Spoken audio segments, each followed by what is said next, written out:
Is there any concern over doping in the GAA, similar to what we see in rugby or other sports? How often, if ever, are there players tested?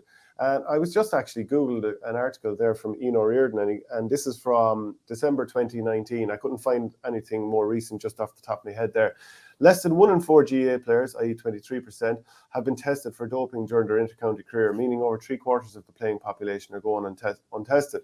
According to the data obtained from the 2016 player survey for the latest part of DARSI research, safeguarding amateur athletes, and an examination of player welfare among senior inter-county Gaelic players, the probability of ever being tested also increased with age, with older players having greater likelihood of having been tested. Now, I've heard of players who've missed the aftermath celebrations of an All-Ireland because they're stuck waiting to give a sample for a good while. I've heard of players who've never really been tested, other players who've been tested a load of times. So it does seem to be fairly, I suppose, somewhat random. There's obviously some sort of plan in terms of what the Irish Sports Council is doing and whoever else is involved. But do you think it's an issue? Like, I contrast with NFL, which I always bring up. Julian Edelman, he missed 4 games for using PEDs in something like 2016 or 17, whenever it was, maybe 2018. Missed 4 games for PEDs, ends up being the MVP of the Super Bowl game. So it just shows they're not taking it as seriously as you could be taking it. But is it a big problem in the GAA? We've seen 1 or 2 cases of people getting bans, but do you think it's an issue? That punishment definitely fits the crime anyway. Holy Christ, 4 games, madness. 4 games.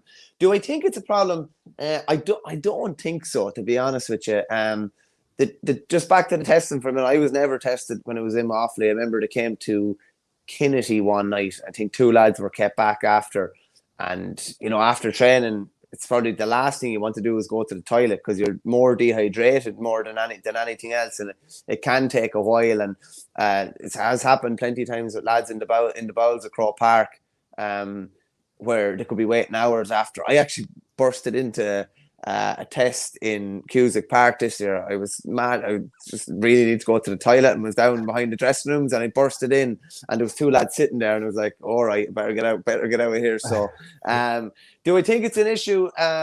No, I don't. I just don't think people would take that chance. Like, I'd say the odd person does.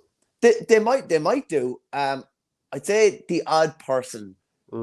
Jesus, you'd be some pariah if you work hot. It'd be an awful thing to happen. I'd say, to be honest with you, it's more likely to be happening at club level than county level. That's where it could be happening, because I don't think there was never a drugs test anytime when we were going fair with Cuba. So. No, there's not. No, the mechanism is not in place, to the best of my knowledge, to do that. Yeah, so I think it could be happening out there. Maybe not to a massive level, but just the odd little case here and there. I don't know what people think, but obviously don't name any names if you suspect someone is doing it, but more broadly, do you think it might be happening? If you enjoyed this piece of content, please follow us on YouTube by hitting the subscribe button in the bottom right-hand corner of the page, which helps the channel grow. And if you want audio podcasts, go to patreon.com/ourgame.